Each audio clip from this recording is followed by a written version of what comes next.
In a world redefined by disruption and driven by connection, this podcast, The Great Indoors, began as a spark. Myself and Larissa, two marketeers, a pandemic, and a belief that technology could not only keep us going, but bring us closer together. Since then, there's been 10 seasons, over 200 guests, 7 live shows, and here we are. So welcome to episode 100, season 10 of The Great Indoors, where we continue to explore cutting-edge innovations shaping the world of connectivity, technology, and customer experience, all through the unique lens of human impact and meaningful change. I'm your host, Matthew Roberts, and as ever, I'm joined by Larissa Yee, my podcast producer extraordinaire. Now, it's very fitting and purely coincidental that we are in Barcelona for this milestone recording. We're live from Hall 3 at the Amdocs booth. This is our 3rd consecutive year recording live from MWC, and it's more impressive than ever before. Now, as I've mentioned, it's the 100th episode milestone, and it's incredible and a testament to the stories we've shared and the connections we've forged. And to celebrate, we're bringing you a special conversation that embodies the very essence of our journey. So who's joining us today? Well, has to be Laura Dewar, the Chief Marketing Officer of the GSMA, which of course is the global organization unifying the mobile ecosystem to discover, develop, and deliver innovation foundational to positive business environments and societal change. Now, this isn't just a 100th episode that Laura is joining for. This is also her 4th time on The Great Indoors, and she's been a huge partner, supporter, believer, and friend of ours. And we just absolutely enjoy every conversation. And of course, alongside me is Amdocs' CMO, good friend of mine, a brilliant supporter of the Great Indoors, experienced and effervescent Mr. Gil Rosen. And he's going to help us unpack why this year's event is the most ambitious yet. Along with Laura, we'll talk about the launch of the CMO Circle, the rise of humanized AI, how marketing is evolving from merely a support function to a strategic powerhouse. This conversation is the perfect reflection of what the Great Indoors is all about and has always been about over the past 5 years. Big ideas, human stories, and bold conversations at the intersection of technology and life.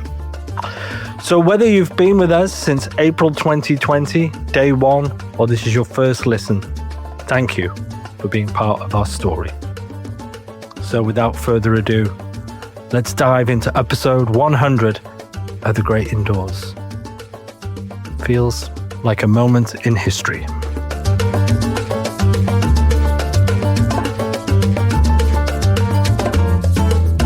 Okay, MWC 2025, we're back, and this is an extremely special episode today.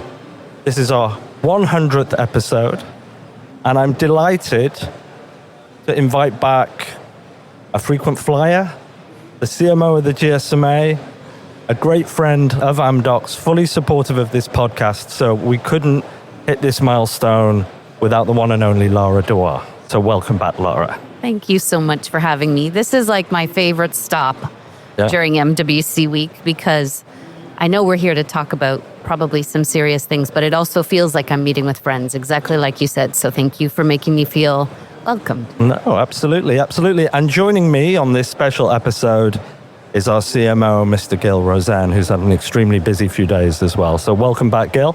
Thank you, Matt. And I do want to take like 10 seconds to say that you did an amazing job getting here. This is not the Great Indoors podcast. This is your initiative that started way back when we were all stuck in our homes, and Matt just started this organically, and it just grew, and we supported him, and he's been doing an amazing job and interviewing amazing people and super interesting conversations, and that's what this is about. Kudos. Thank you. Congratulations. Thank you. And by the way, I feel that this podcast is almost inextricably linked with the GSMA in many ways, because we first took this to Los Angeles as a live show, and then Barcelona, and you've supported it all along the way as well, Laura, so thank you very much. It's been a pleasure. Yeah. Okay, so let's get into it. So typically this is an annual event now, and we normally kick it off, Laura, by asking What's happened this year? What are the big initiatives from the GSMA? What are you proud about as an event this year? So, I'm proud to have made it to day 3, and I'm still standing mostly. I second that. Here we all are. This has felt like a really special year, and maybe that is something you would expect me to say as the CMO, but I think, and I've been saying, that this was our most ambitious program ever. So MWC is 4 discrete components that make it magic and undeniable. It is thought leadership, it is exhibition, it is ministerial program, and it is startups. 1,000 startups here, 50 billion in investment represented, waiting to be invested.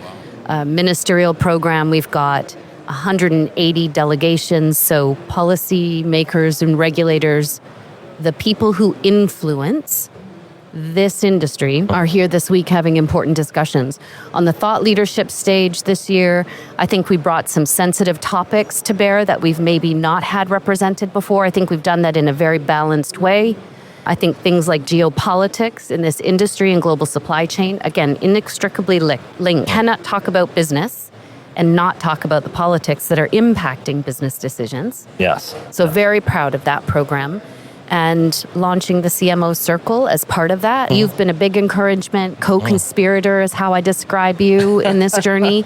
And I'm really pleased with that. And 2,900 exhibitors. I mean, look around this hall. It doesn't get any bigger, does it? so vibrant, full of energy, and really a lot of first tech being demonstrated here. So very proud of the show. Okay. And let's start with something you mentioned there that we were extremely excited about, and Gil played a key part, the CMO Circle. And I remember if we go back to May in Toronto, where we had lunch together, and we talked about this, and here it is, it's a reality. Yeah. How pleased are you with it? So pleased. And so, and it's taken on a life, it's more programmatic than maybe I had first envisioned. We did a soft launch in Vegas. Thank you for coming along to being an important element. And here this week, what we've done is we brought a special keynote speaker in for Monday evening, professor of marketing, Scott Galloway. Is a professor of marketing, amongst other things. And he brought some interesting and polarizing views to the keynote stage, which I think is our responsibility, frankly. If everything's a little too samey, it's, well, what's the point of coming? Well, as an inaugural CMO Circle in Barcelona, it needed that element, right? Yeah, I think so. Yeah. And then we had a private cocktail reception with Scott where a few of us got to ask him some questions. I thought that was pretty cool. Oh. And then Gil presented yesterday in a panel where we had a group of CMOs discuss, and I'm really proud that we were able to get the CMOs that we did to that panel. To have Stella Medlicott from Ericsson and Don McGuire from Qualcomm and you guys from Amdocs. You're big exhibitors, you're big companies. You are influencing the direction of travel. So having that panel was very, I think, powerful. Yeah. And then today we will do a session on the keynote stage with KPN because they've done a beautiful piece on something they're calling the Better Internet campaign. It's an award-winning campaign, and we're going to share that with, we hope, a big keynote stage or a big keynote audience. And then later today, we will award 2 marketing Glomos. So see, it's a whole program to engage marketer, which it's very also hard to walk these halls and not think about marketing. Yeah, You guys are controlling all the spend at this show. It's incredibly important to engage. And also, many of the people that were part of the CMO Circle have been on the podcast as well this week. So we had Iris Meyer yesterday, Sarah Roberts. And what were your thoughts on the panel discussion yesterday, Gil? Obviously, Laura moderated. It was a great lineup, but what were your takeaways? Because I thought it was fantastic. It was fantastic, and I think it was something that I don't want to say long overdue, because it's not. I don't want to say that this industry and the story that we tell is basically what this is about. I mean, all this technology starts from a story of someone who created a technology, software, hardware, and to put it together and present it. So it's kind of, I think it's amazing that, Laura, that you kicked this off and you actually made this happen, because it's almost inconceivable not to have a CMO Circle here. Right. And I think we're not going to let anyone take it out going forward. And it makes so much sense, because when you look around and you walk around, everybody's telling stories, and this is what this is about. So the marketeer and the storytelling. And I think what we try to do also within Amdocs is to look at marketing as a function that also really understands consumer trends, tries to see where the market is going, and inform both our customers, but also internally our R&D units, so the products and technologies actually support the required vision of the future.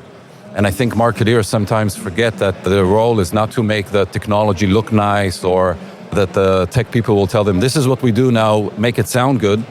Our role is actually to participate in the creation part. And if we bring the voice of the CMO circle to the extent that we need to, it's not going to be known on a company level, it's going to be known on an industry level. We tell the story, we don't just present it. And I think that combination is just inseparable. So first of all, thank you for giving us the stage and being part of it and leading it. And I'm really looking forward for the future conversations.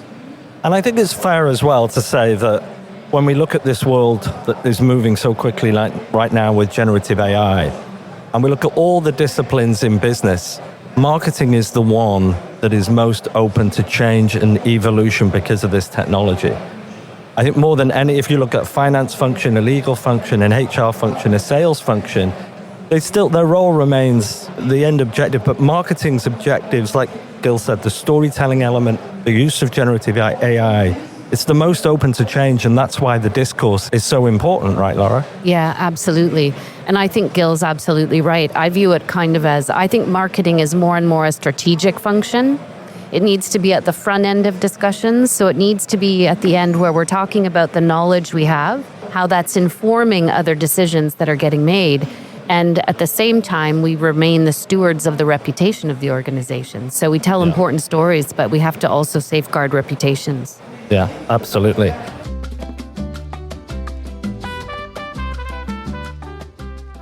And what other takeaways then, beyond the CMO circle, what other takeaways have you taken this year, Laura? Obviously generative AI again, but is there anything new in these first 3 days that surprised you a little bit or made you think, wow? We have several conversations around AI, and I'm always amazed when a conversation is as complex or maybe comprehensive as this one is. We're talking about it in ministerial program, we're talking about it on the keynote stage, we're talking about it in 4 years from now, our startup community. And the conversation ranges from the discussion around ethics of AI, the energy consumption of AI, the development and adoption of AI, the impact to the workforce. So it's a really fulsome discussion that's going on this year, and I'm very proud of that, because I think to ignore any one of those parts would be a mistake, a bit tone deaf. Something else that we did this year, although we were concerned maybe about criticism, if I can admit that here, is our diversity for tech track. Right. And I think that diversity's become a bit of a political football. It's being used as a bit of a distraction. And I'm a big believer that there is a moral imperative to diversity. But more than that, there's a business imperative. The evidence says that diverse teams deliver better products and better profitability, period. And as we look forward, and in countries where there will be pressure on labor force, it behooves us not to leave out half of the workforce. Yeah. And then to your point about generative AI, in the development of a tool that powerful, that boundless, again, to leave out important inputs would be, I think, really short-sighted from a business perspective. Yeah. So we've moved forward with that program. And I think that we've incorporated elements that take it well beyond the CSR, maybe, of D for T and into the business imperative, which I think is important. Awesome. I have a confession to make, and then I'll connect to what Laura just said. So for me, this is my 20th year in MWC. Not as an exhibitor or full-fledged exhibitor like here. I started as a startup, and I tried to reflect what changed, because the show for me was always big and overwhelming and full of technology, and the technological evolution is obvious, especially in 20 years. So I think if I could kind of put it into phases. So when we started, I think the hardware companies, the phone companies, like Nokia was the hero. Nokia, the phone company, device company, was the hero when we got started. Then the iPhone came and changed everything. And through the phases, now what's really interesting about where we are today with generative AI is that we're not talking about just another technology. It's a humanized technology that incorporates human elements and things like diversity which basically are represented in the mass of the knowledge that the internet created in the last 20 years, is now translated into the knowledge of the LLMs, which then give output based on the history, which might be skewed because we were not always conscious of these diversity issues. And that's something that needs to be, I don't know if fixed is the right word, but adjusted. And we have to be conscious that the knowledge that we're getting out of the generative AI engines is based on a history which was not necessarily where we want to be. And one of the issues that we have to consider is that the fact that it's so based on the past history, we need to make sure that it doesn't anchor where we want to go. So that's an issue in itself, because now technology is actually contributing to the how we're going to go forward, and that's something that we really need to think about by design. And for me, the most amazing development here is that we're actually starting to create what I call these avatars, pseudo-humans, non-human intelligence, in a way that's so profound. I mean, we look at these demonstrations that we do, which are real. Yes, it's a demo station, but what we're showing is real technology, and it's humanized technology. So now we have to consider factors we never thought about before, because technology is talking to us, it's reacting to us. So how should it react? Who should it be? A male, a female? What tone of voice? What's the right tone of voice? These are issues which were not part of the technology discussion. They were part of a different discussion, a social discussion, and now the merge of technology and society in a way or through these mechanisms of the LLMs, just mind-blowing, and we have to be on point because the ramifications of not getting it right are profound. Yeah, I agree with that. And I think it's interesting that this is the first time we have maybe technology where we're having not just a technical discussion, but a philosophical discussion around the implications and the opportunities and the possibilities, which is very encouraging for me because I don't come out of a traditional STEM kind of education. Like, I'm not a science and maths person. Yeah. I'm a communicator kind of by trade, but also probably that's my gift in life. And so I feel like this is maybe the era in tech where I have a place. And isn't it interesting and nice to be philosophical about it? I mean, particularly in the CMO circle as well, that's the platform for those philosophical discussions. And it is really nice and it is really different. But another thing I've noticed, I'd love to get your thoughts on this, Lara, that for me has really jumped out this year. In every year we come to MWC, there's partnerships and we partner, but I've never seen the extent of partnerships being so prevalent and harmonious as this year. And we talked about our booth and the NVIDIA over here, but real partnerships are everywhere and more than I've ever seen before. Is that something you've noticed? Absolutely. And interestingly, when I was in the ministerial program yesterday for a roundtable discussion, it's there too. Right. So private-public partnerships are becoming more and more prevalent. Yeah. And then the business-to-business partnerships. And not only are they happening, but we're advertising them. We're making them a strategic differentiator by talking about them more publicly, which I think is amazing. Yeah. I mean, even the guests on the podcast, there's been lots of partners. Even the fact that the CMO Circle panel had Gil up with Ericsson and with Qualcomm, which is a first, I would suggest. So I think that we look at a world of political disruption and polarization, but in this industry, it's a little bit more, peaceful. Yeah. I think it's a really good point. I mean, at the end of the day, we're all focused on business and we have to make things happen, but we realize that to make them happen, the task is so enormous.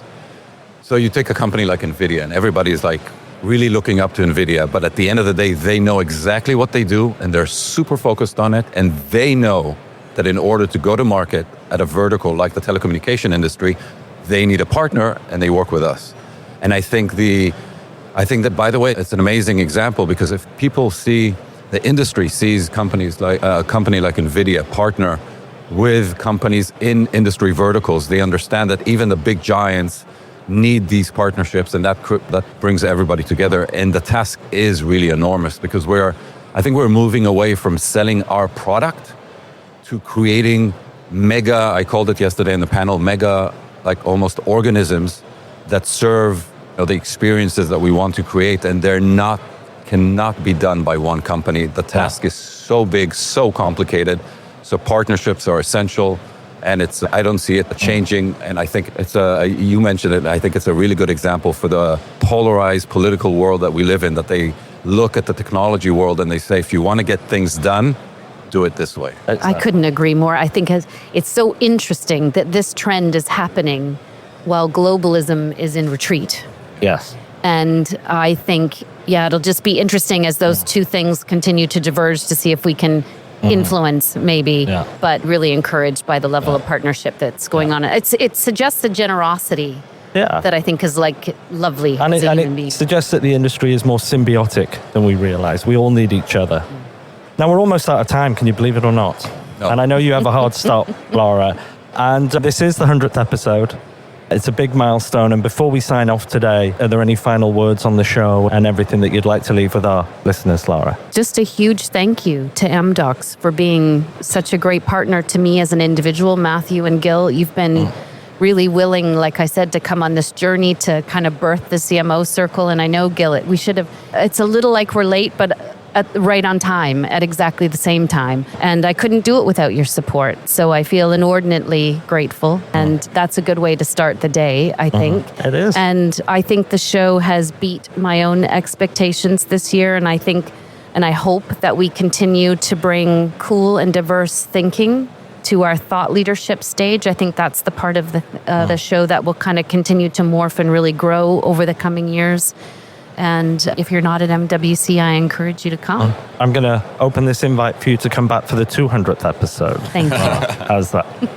So thank you very much this morning. Thank you, Laura. Pleasure. So there we have it, episode 100 of The Great Indoors. And thank you very much to Laura. Thank you, Gil. Thank you, Larissa. Thank you, Quill. Thank you, FMI. Thank you, every single guest that has joined this show from its birth 5 years ago, almost 5 years to the day, another milestone coming up.